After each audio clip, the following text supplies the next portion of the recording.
नहीं मुख्यमंत्री को, मंत्री को, विधायक, सांसद को दिन रात काम करना पड़ेगा, लेकिन काम तो तब करेंगे जब चुनाव से मुक्ति मिलेगी।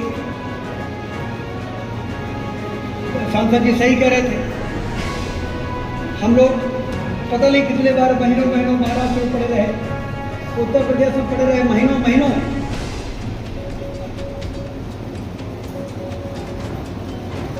समय की खराबी, एनर्जी के पता नहीं हमारे वहां जाने से कितना वोट मिलता होगा, हमको तो नहीं मालूम, लेकिन सब लगे हैं, चुनाव हो रहा है।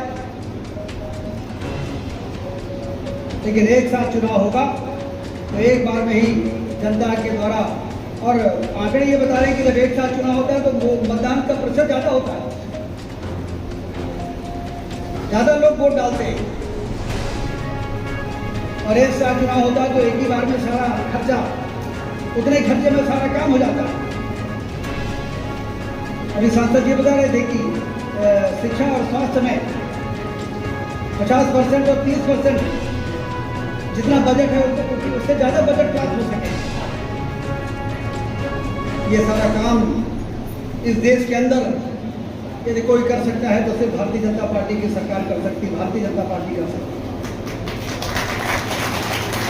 जैसे धारा 370 का झंझट हमेशा के लिए खत्म कर दिया। अयोध्या में भगवान राम का मंदिर बनेगा नहीं बनेगा, ये पंचायत भव्य राम का मंदिर बना के उस भारत के में रहने वाले लोगों के आस्था को का सम्मान किया। दुनिया में हमारी हैसियत बढ़ गई कि मजबूत इच्छा शक्ति भारत के नेतृत्व में है।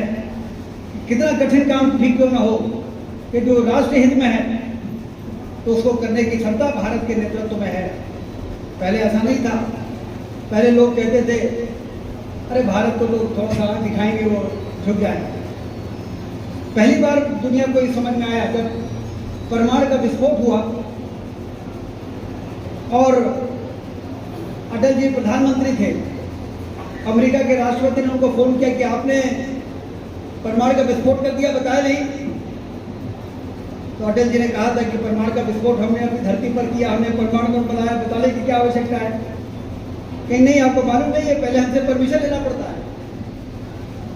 अटल जी ने कहा कि नहीं, हम तो नहीं समझते कि हमें कोई परमिशन लेने की आवश्यकता है। लेकिन अटल जी प्रतिबंध लगा देंगे।